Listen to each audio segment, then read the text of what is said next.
Giovanni était assis au bord du lit, la tête dans les mains. Sa vie, jusqu'à récemment, semblait parfaite. 40 ans, ingénieur dans une entreprise locale d'une petite ville, marié à Laura, une belle et charmante femme de 35 ans. Ils s'étaient rencontrés près de 5 ans auparavant et, malgré ses hésitations initiales quant au mariage, son amour pour elle l'avait poussé à franchir le grand pas. Avant de continuer, abonnez-vous à notre chaîne et activez la cloche pour ne manquer aucune de nos stories. Giovanni était profondément amoureux et se sentait chanceux de partager sa vie avec elle. Laura était une écrivaine émergente, occupée à terminer son premier roman. Elle passait souvent ses journées à écrire, plongée dans ses histoires, pendant que Giovanni allait travailler. Ils menaient une vie tranquille, loin du chaos de la ville, entourés de leurs amis et de leur famille. Ils semblaient former le couple parfait aux yeux de tous, mais derrière ces murs silencieux se cachaient des problèmes dont personne ne connaissait l'existence. 1 an plus tôt, Laura avait commencé à parler de vouloir avoir un bébé. Elle voulait devenir mère et pensait que c'était le bon moment pour franchir cette étape. Giovanni, cependant, n'était pas entièrement convaincu. Il ne se sentait pas prêt à assumer ce genre de responsabilité et préférait attendre. Mais voyant le désir grandissant dans les yeux de sa femme, il décida de lui faire plaisir. Il aimait Laura et ne voulait pas la décevoir. Les mois ont passé, mais la grossesse n'est pas arrivée. Laura a commencé à être de plus en plus frustrée et son comportement a changé. Chaque échec semblait miner sa confiance et son bonheur. Ses angoisses augmentèrent et Giovanni se retrouva à gérer une épouse de plus en plus nerveuse et distante. La pression commençait à devenir insupportable pour lui aussi. Il essayait de la réconforter, de la rassurer, mais intérieurement il commençait à se sentir inadéquat. C'est à cette époque que Giovanni décide de se soumettre à des examens médicaux.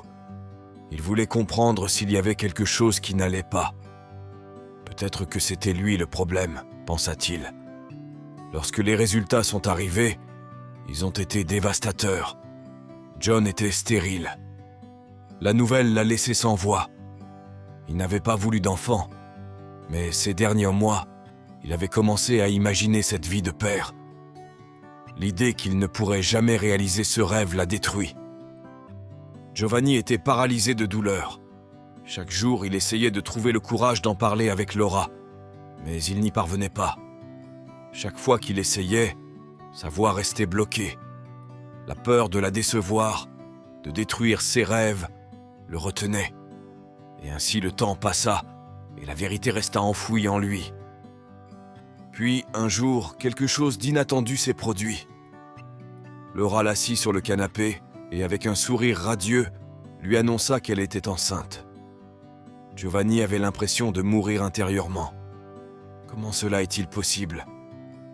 Elle savait qu'elle était stérile. Il essayait de masquer sa confusion et de partager la joie de sa femme, mais intérieurement, il ne ressentait que du désespoir. Quelque chose n'allait pas. Aimez-vous notre histoire?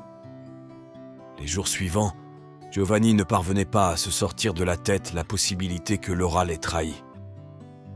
Elle a décidé de refaire le test de fertilité, espérant désespérément que le premier avait été une erreur. Mais les résultats confirment une fois de plus sa stérilité. Il n'y avait aucun doute, l'enfant ne pouvait pas être le sien. La réalité le frappa comme un coup de poing dans le ventre. Il avait peur d'affronter la situation, mais il savait qu'il devait faire quelque chose. Tandis que Laura planifiait avec enthousiasme la fête pour annoncer sa grossesse, Giovanni commençait à observer chacun de ses gestes avec méfiance.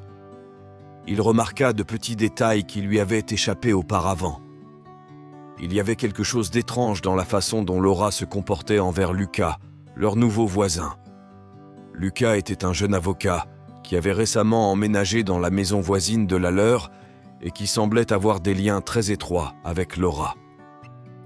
Pendant la fête, Giovanni a soigneusement observé chaque interaction entre les deux.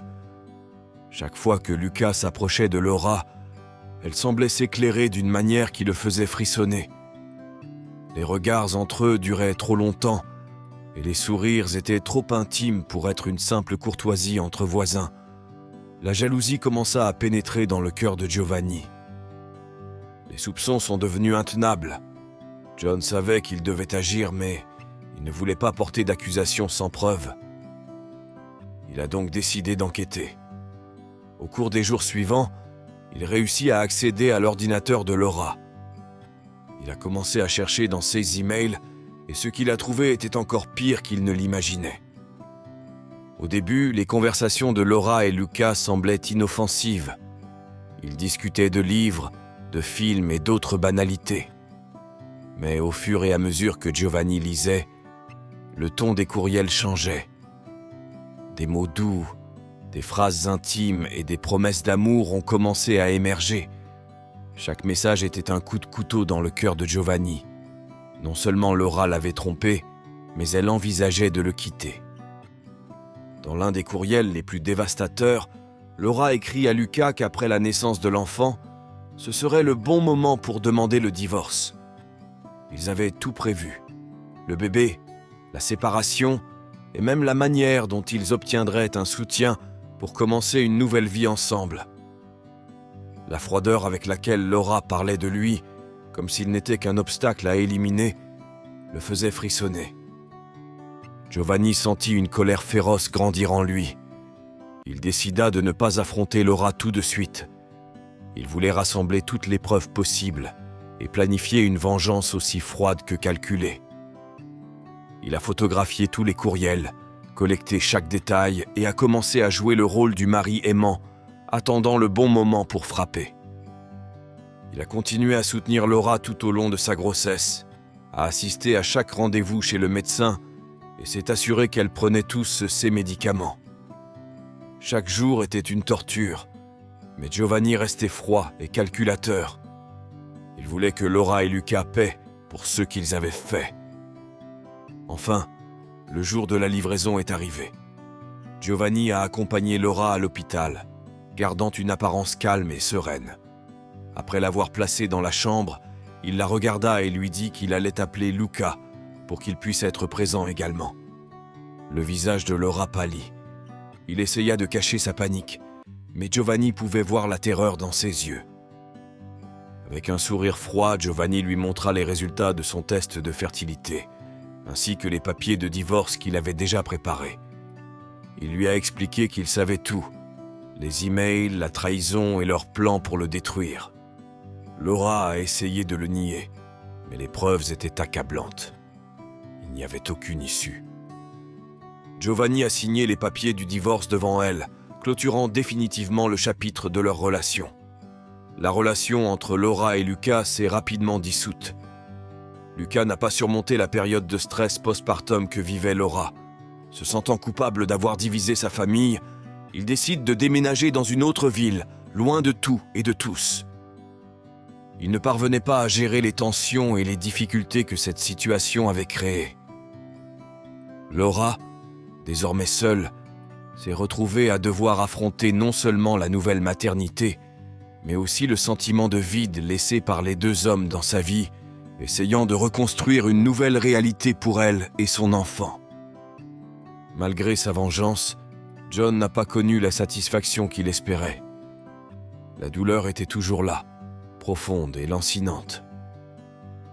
Il se sentait vide, trahi et conscient que rien ne pourrait réparer les dommages émotionnels qu'il avait subis.